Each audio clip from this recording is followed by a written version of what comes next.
Welcome to The Writer's Dream.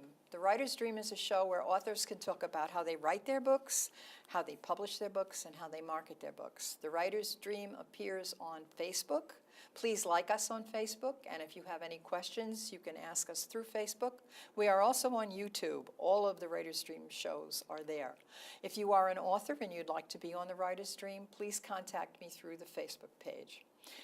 Today's guest is Samuel R. Yuen, who has written a wonderful book about finances for kids. It's called The Galactic Defenders, the Financial Campaign. Okay, so Sam, thanks for being here, Samuel. And tell us about your book. My first book, Kids Financial Study, I wrote when I was 10 years old. It was like a book that I had planned to teach to a few kids who were in the classes I was in, because I was inspired to write because of my parents. In my church, they taught a biblical financial class, and I was in the other room with the kids doing Money nothing. in the Bible? Yeah. The Bible is full of good stories, but that's an interesting combination of things. Right.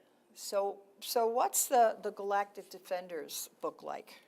The Galactic Defenders is a book about 5 kids who gain superhero powers in the book. And also throughout the book, there was this event coming up called a financial campaign, where the speaker is going to speak about handling your money wisely and stuff. But the speaker's dad gets kidnapped, and then the speech can't go on about the financial campaign. So the superheroes have to rush into action to try to save the speaker's dad so that the speech can go on. Oh, that's an interesting premise. Now, what would you say the theme of the book is? The theme of it is probably a lot of action, but like how to spend and like also take good care of an allowance and stuff for young kids. Okay, so what you're really trying to do is to teach kids the value of being a careful spender.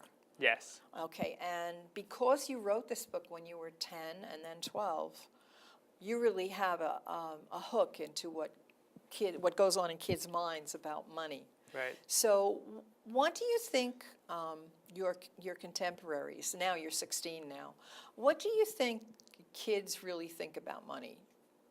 How do they think of it as just something to spend, or do they think of it as something to invest? What do you think they think about it?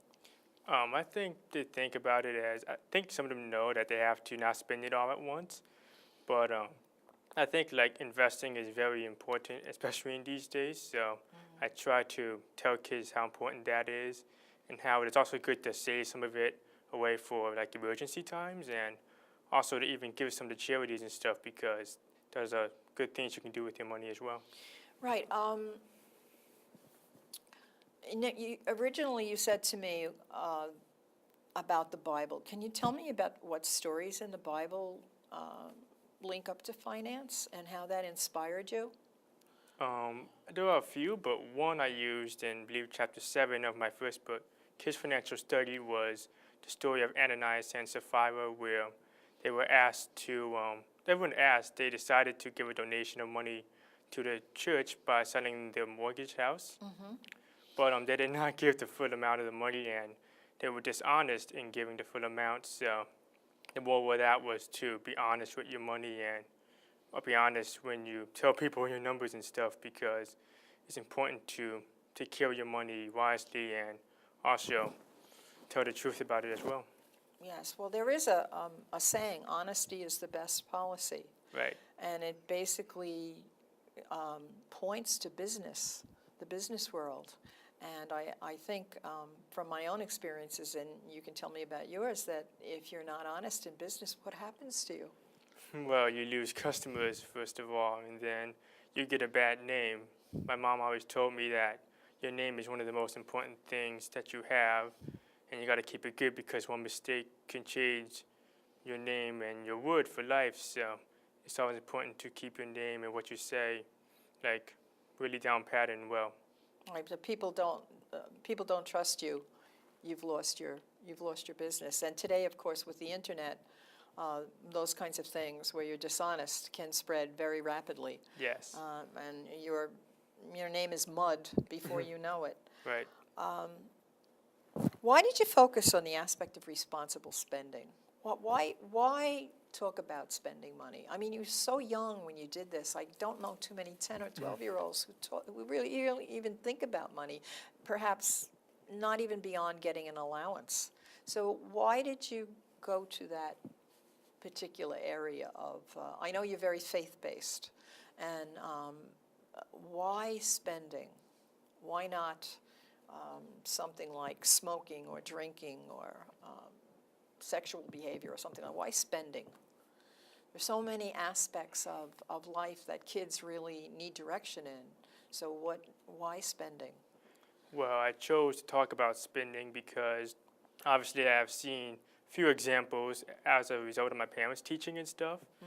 And I also see sometimes, even with hanging with friends, that people spend without even thinking twice about it and stuff, just because they have the money. And even later on in life, if you don't learn, I believe, how to spend wisely, you can end up in debt and stuff and not know how to get out of it. So I try to teach kids at a young age, and I'm still learning at the same time too, but also how they can learn about small stuff like that and thinking twice before you spend, before you have to learn the hard way later on in life.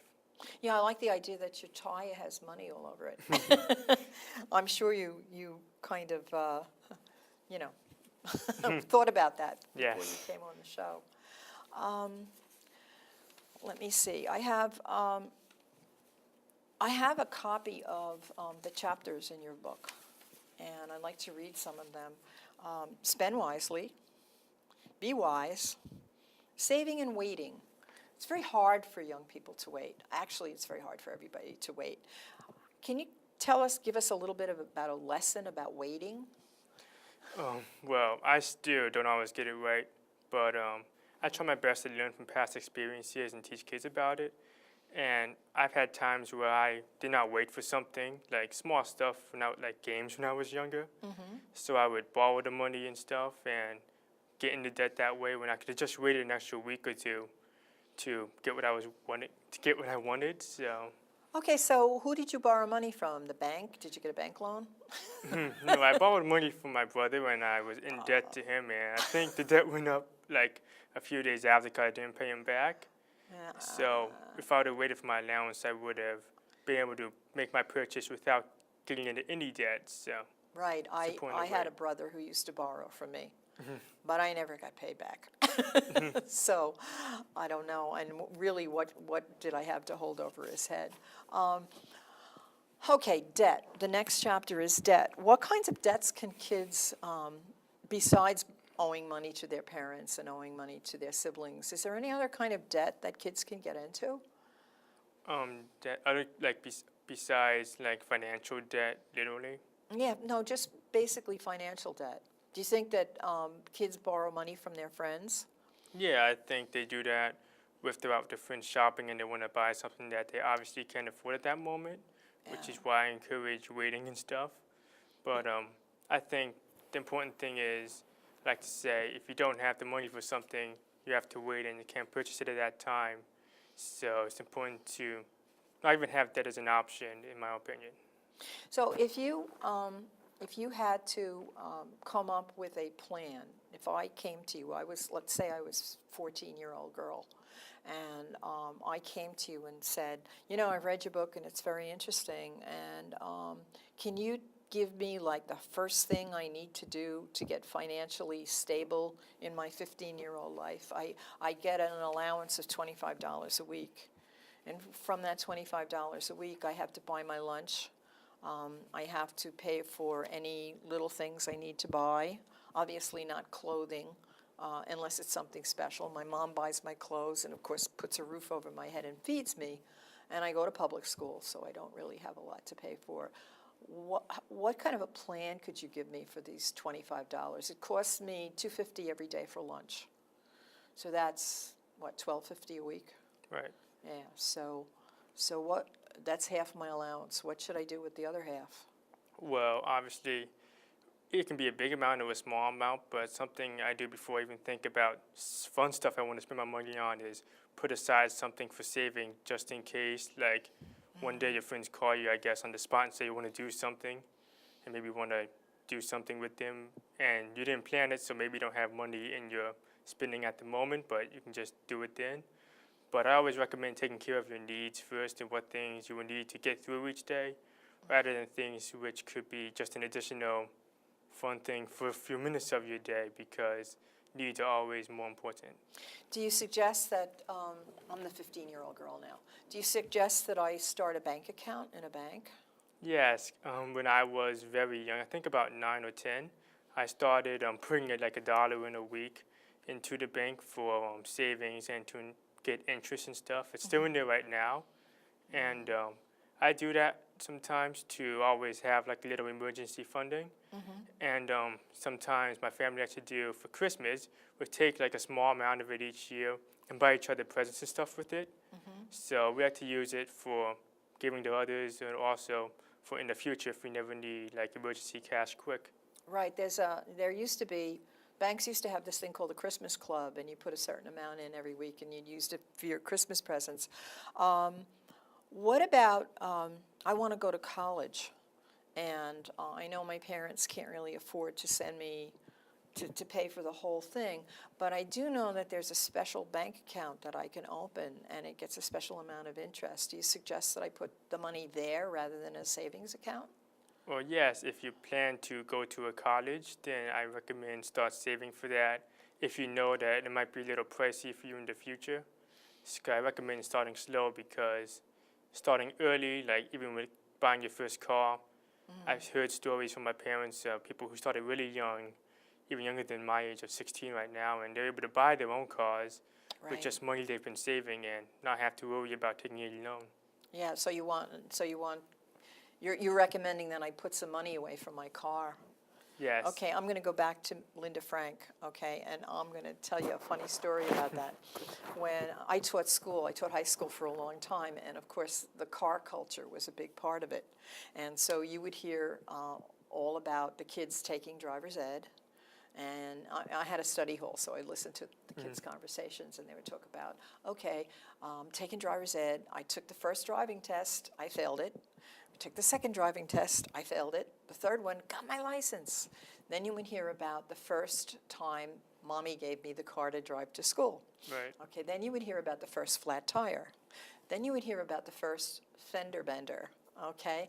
And then they would talk about when I, can buy my own car, and they would talk about what kinds of cars they would buy. So then they would ask me, they'd say, Miss Frank, what kind of a car is your favorite car? What would you buy? And I would say, oh, I would like the Mercedes-Benz Sports Coupe. And they said, well, why don't you buy one? And I would say to them, because I can't fit all my junk in it. And they would look at me, and I said, because I can afford the house or the car, but not both. So I'd have to put all my junk in the car because I couldn't afford the house. I have to live in the car. And it took them a while to understand that. But that's a very important kind of lesson in budgeting. And but what is the very last thing you have here is the true believing test. What does that mean?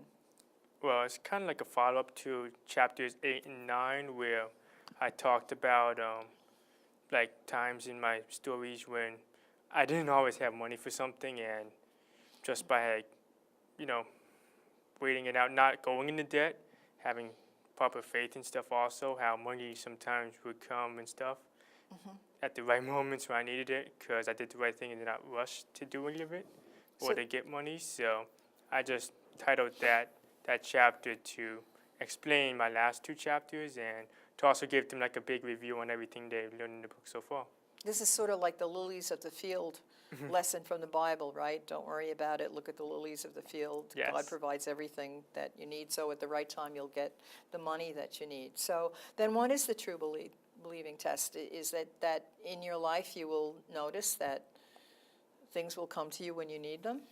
Yes, I believe in every person's life, eventually something unexpected will hit them numerous times, maybe in finances or even other areas. But if you do the right thing, don't go into debt, and obviously trust God, then you will be rewarded for it. My mother used to say, God takes care of those who take care of themselves. Now, what do you think about working? What do you think about, like, when you were 10 years old, did you earn money working? And I don't mean like in Walmart or something like that. Did you do little chores and stuff like that to earn money? Yeah, there's stuff like washing the dishes, mowing the lawn, after dinner or whatever, and most of my chores came in like the summer times because that was when I was most off. Right. I also made a little bit more in that time, but yes, I think chores taught me how to be responsible, and I still forget to do them now sometimes, but they were a good foundation of learning that you got to work to receive money and stuff. It doesn't just come freely. Yeah, I agree with you there. I absolutely think that there's a really great lesson in learning the value of money. For instance, lots of times you'll see kids will say, "I want," let's say, a tablet, okay, and a tablet is a pretty costly piece of equipment, and mommy and daddy will give them the tablet for their birthday or for some occasion, and what I think is a great lesson is to see how many hours you have to work to make the money to buy the tablet. Right. And I think that really teaches the lesson of the value of money. And so I see a lot of things in your book. I see, lessons about character, and, being honest, and, Right. And actually facing yourself. I think when you make a budget, you're facing yourself as to what are my needs, what are my wants. And I think one of the lessons you can get out of this is to see how materialistic you are. Right. And then the bottom line is that honesty and trust.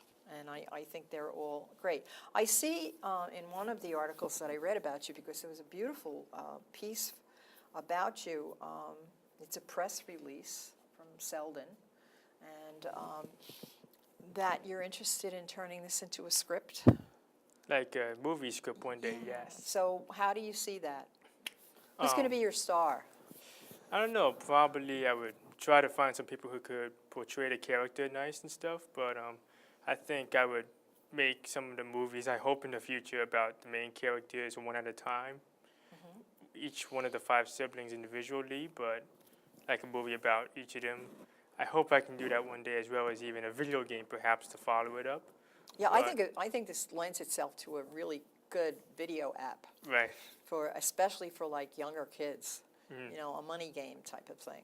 And I think that's something that you could look into, and find somebody in the computer department at Stony Brook or who would be interested in that kind of thing. Tell me about the characters. You say there are 5 kids in the book, and you want to do something about them individually. Can you tell me about them?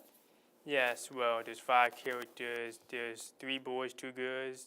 There's Samuel, Alex, Zach, Christine, and Jessica. Jessica is the leader of the Galactic Defenders, and throughout the series... You made a woman, a girl, the main character? That's Yeah, exciting. I like that. We try to make the characters all have their own, like, ups and downs about them. One of them is clumsy. One of them is sometimes overconfident. Sometimes we try to make them all really funny so that kids can find them humorous and enjoyable. Sure. And we try to develop their character throughout the book. And obviously, we try to make them really exciting, just like any other superhero story you would see, so that the kids can fall in love with the characters, and they will run back to it over and over again to keep reading the book and eventually the rest of the series. Yeah, well, that's actually key, what you just said, is you have to make your readers, because I write books too, and I have a main character, and I try to make my readers fall in love with my main character. That's very important. So there's Jessica. She's the leader. Who's next? Then next in age would be Samuel, followed by the 2 twins, Alex and Christine. Now, is Samuel based on you?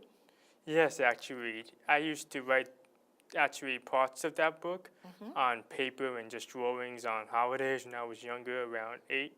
I used to just write them up and then staple the books later on and give them to friends who would want to buy it and stuff. So I've taken small scenes from my old little stories I wrote when I was 8 and put them together to come up with this book. So the character of Samuel, what's his strength?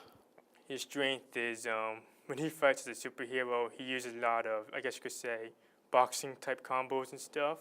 But he also is probably the most humorous character, though sometimes overconfident and stuff. So we tried to make him one of the more cooler characters in the story. So he's like the knight in shining armor. Yes. Okay, he's the defender. He is the true defender. And the twins, what did the twins do?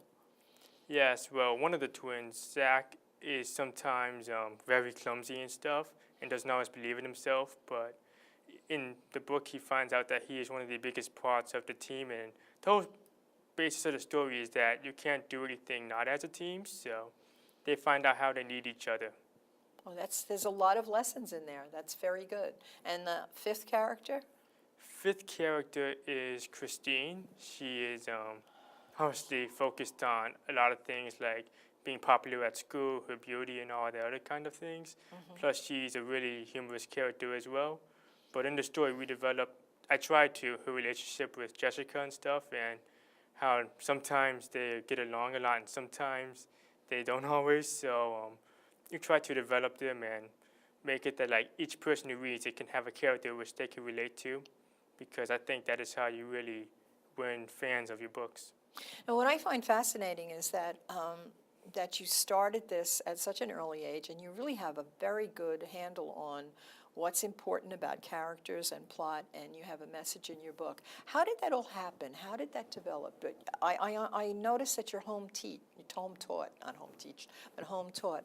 And was there something about your home teaching experience that enabled you to pretty much blossom as a writer?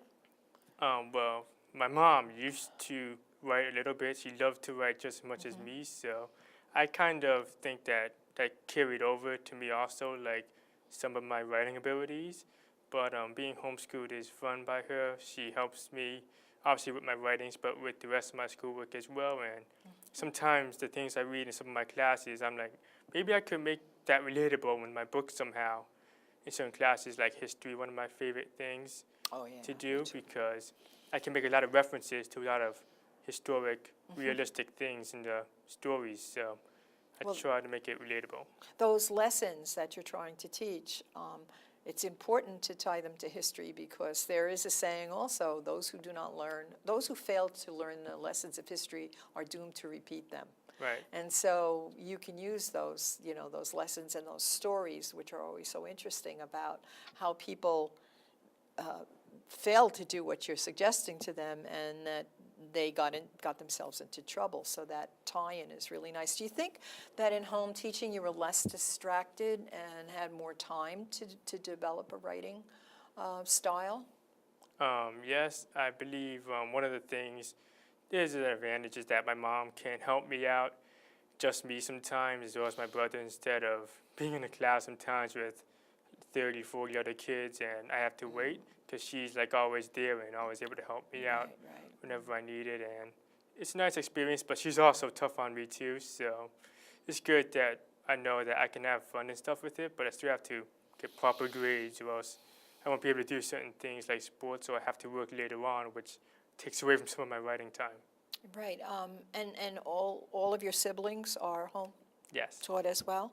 So it's like a little schoolhouse there. Yeah, that's must be very, very pleasant. So what are your future plans? I hope to one day continue writing and obviously finish the series of the Galactic Defenders, and I have a planned sequel for Kids Financial Study before I move on to some other books ideas. But I also play tennis a little bit competitively, and I would like to see how far I can go in that too. Obviously against some really high-level tournaments, and just see how far it can take me. So I have to try both areas. Are you planning to go to college? I'm going to start looking with my parents probably this year. What would you like to major in? Probably finances or business, because that would, I think, You I already already do a little bit of that. So. Yeah, you have an interest in it. And certainly when you get into college and you start taking the courses, you'll know whether you like it or not. Yes. Because what happens in college is the courses are so much more intense and challenging than, I mean, even if you had gone to public school, you would see the difference. I mean, all the kids that I had, my students who came back and talked to me after they left me in high school and went on to college, would talk about, well, boy, we wish we were back in your class because you made it fun, and now we have to really work. So not that I'm saying that that's going to happen to you, but you'll certainly find out whether you want to follow the field of finance when you get to college. And so you want to finish the series. Do you have ideas for other books? Yes, I have some other books. I actually have some books that I like to do off some interesting facts I learned while doing some history classes in schools. So I like to perhaps do some books on that, as well as some books based on just mostly humor and stuff, because I like to do some humorous productions as well. So I hope I can do that in the future, as well as continue to write whatever comes to my mind. Yeah, I'm really glad that you said that you're into humor because finance is so serious, and humor is good for the soul, I think. I like humor. I know in my own books I try to make things fun, and I want the people who read them, even though I do have lessons embedded in my stories, I want people to really enjoy what they're reading. And I think that's a gift to be able to teach a lesson and use humor at the same time, which from the sound of it, I'm really hoping that you either do the video game or the movie, because it'll be interesting to see. But even if you did the movie as an amateur, you know, if you learned script writing, Right. and then you did the movie because when you go to college, you'd be amazed at what kinds of resources you have to do that kind of thing. And so you may major in finance, but you could also minor in movie production, media production. So Right. I think you have a really bright future. I expect I'm going to be hearing from you, Samuel R. Yuen. Mm-hmm. So it was great to have you on the show. Thank you for Yes. coming. Thank you so much Do you have for any having me. last few words for your youthful following? Yes, that never give up. You can obviously do things at a young age. It's very slow to process sometimes, and it sometimes still is slow, but if you keep at it and stuff and have fun with it like I do, because when I write, I try to not make it stressful but fun. It can go as far as it can take you, so have fun with it and just always test your potential. Those are very good words of advice. When people ask me, because this is really my second career, I taught for a number of years, and so writing books and doing this TV show is a second career. And people say, well, how did you do that? And I always say, I paid attention in school, I studied hard, and I did my homework. And I think there's a lot, to me, that's a big message. But people will look at me like, what? But if you really think about it, you need a foundation for whatever you do. You need that foundation of knowledge, and you Right. need the discipline to do it. And that's what you're saying. So Yes. it's the same thing, but mine is like a little tongue-in-cheek. It's a little bit of my own snarky humor. Right. That was great. Yes. You did good. Thank you. It was fun.